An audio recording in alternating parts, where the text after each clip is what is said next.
स्वागत है आप सभी लोगों का। और आज आइए हम लोग देखते हैं हाई स्कूल की इंग्लिश का एक छोटा सा चैप्टर, एक छोटी सी पोएम जिसका टाइटल है फॉग।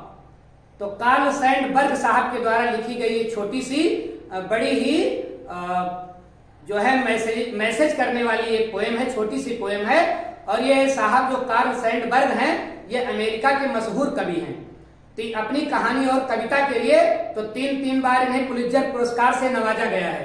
6 जनवरी 1878 में इनका जन्म और 22 जुलाई 1967 में इनकी मृत्यु हुई। अमेरिका के प्रसिद्ध कवियों में से एक छोटा सा फॉग नाम का टाइटल लेकर के पोएम हम लोगों के सामने प्रस्तुत हुए हैं। फॉग का आशय बेटा क्या होता है? फॉग का आशय होता है धुंध, कोहरा।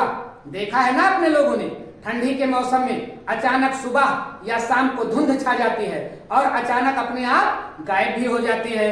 तो उसी धुंध का एक अमिट प्रभाव अपने लोगों के मस्तिष्क पर बनाने के लिए कवि ने बहुत करीब से फॉग का अवलोकन किया और उसको पंक्तियों में पिरो दिया, कविता में पिरो दिया। जरा देखें कि कवि जो है ये फॉग के द्वारा अपने लोगों से क्या बताना चाह रहा है। क्या कहता है कवि? कवि कहता है द फॉग कम्स, कोहरा आता है, धुंध आती है। फॉग कम्स, धुंध आती है। ऑन लिटिल कैट फीट, बिल्कुल वैसे जैसे छोटी बिल्ली अपने पैरों से आती है। तो धुंध की तुलना किससे कर दी? कैट से। कैट अपने लोगों के घर में आती है, पता नहीं चलता है, चुपके चुपके आती है, उसके पैरों की कोई आहट नहीं सुनाई पड़ती है। जैसे बिल्ली चुपके चुपके अपने लोगों के घर में एंट्री कर जाती है, वैसे कोहरा चुपके चुपके अपने लोगों के वातावरण में छा जाता है और अपने लोगों को पता नहीं चलता है। आगे कभी क्या कहता है? इट सिट्स, और यह कोहरा आता है, यह कोहरा आता है, सिट्स बैठ जाता है, लुकिंग देख करके, लुकिंग देखता है, देख करके बैठता है। कहा? ओवर हार्बर, ओवर के ऊपर, ओवर फार ऊपर और हार्बर फार बंदरगाह। बंदरगाह क्या होते हैं? बंदरगाह वो स्थान होते हैं जहां पानी की जहाजें आकर के रुकती हैं।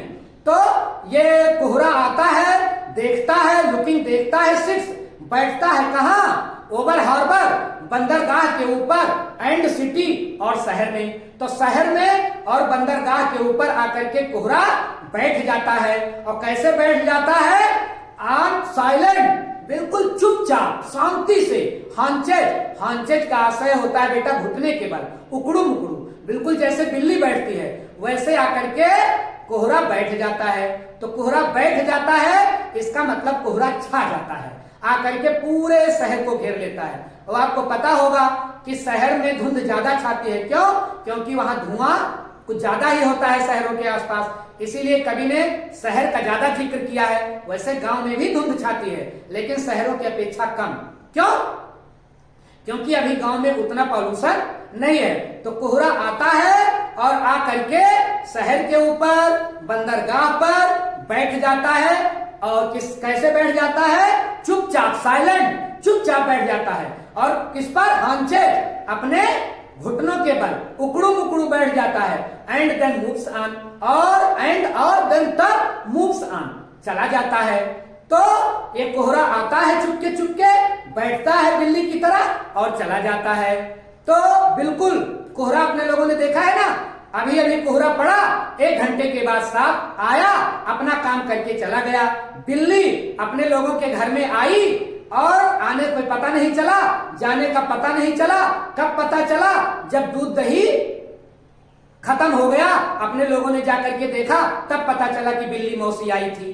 ठीक जैसे बिल्ली मौसी आती हैं, अपने लोगों को पता नहीं चलता है, वैसे ही कोहरा आता है, अपने लोगों को पता नहीं चलता और कोहरा अपना काम करके चला जाता है। क्या काम करता है? कोहरा जब आता है, धुंध जब आती है तो फसलों को नुकसान पहुंचाती है और धुंध के मौसम में दुर्घटनाएं बहुत होती हैं। तो धुंध आई, अपना काम की और चली गई, बिल्कुल कैसे?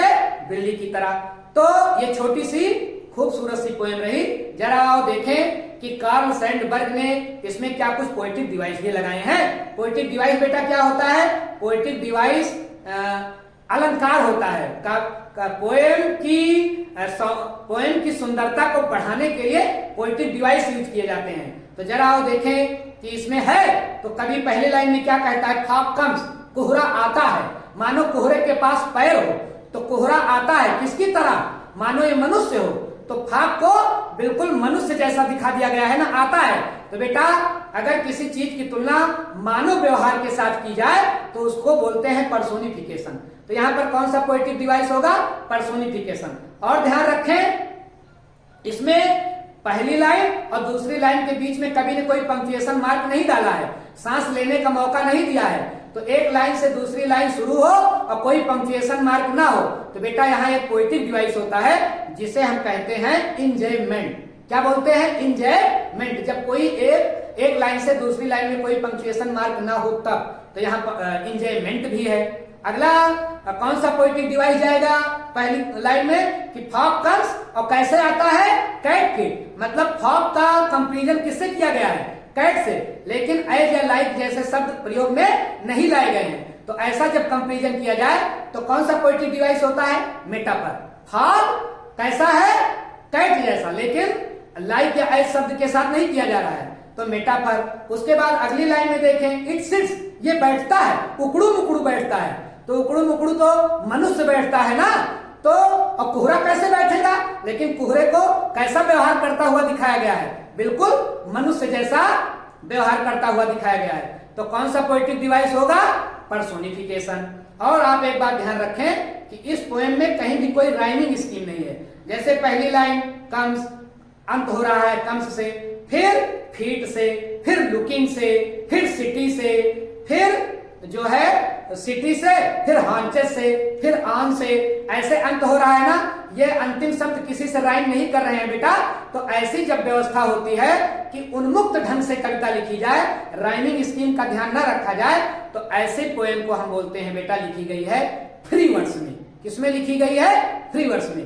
तो इस कविता में कोई राइमिंग स्कीम है नहीं, ये कविता किसमें लिखी गई है, फ्री वर्स में लिखी गई है।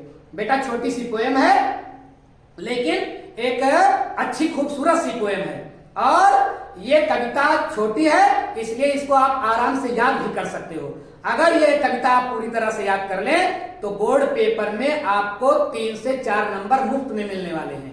क्यों, क्योंकि ये एक क्वेश्चन आता है कि आप अपनी किताब से कोई 4 लाइन की पोएम लिख दें। ये पोएम आप पूरी तरह से याद रखेंगे। अगर ये पैरा उसमें ना आई पेपर में तो इसको आप कविता के तौर पर लिख सकते हैं, और अगर ये पेपर में आ गई तो आप अगर इसको तैयार करके रखेंगे तो इसके पैराग्राफ को आसानी से हल कर सकेंगे। तो बेटा मुझे लगता है ये पोएम फॉग जो कार्ल सैंडबर्ग के द्वारा बहुत खूबसूरती से बताया गया है कि फॉग कैसे आता है और कैसे चला जाता है, इसको आप समझे होंगे। और कुछ और पोएम के साथ हम आपसे नेक्स्ट वीडियो में मिलते रहेंगे। ओके।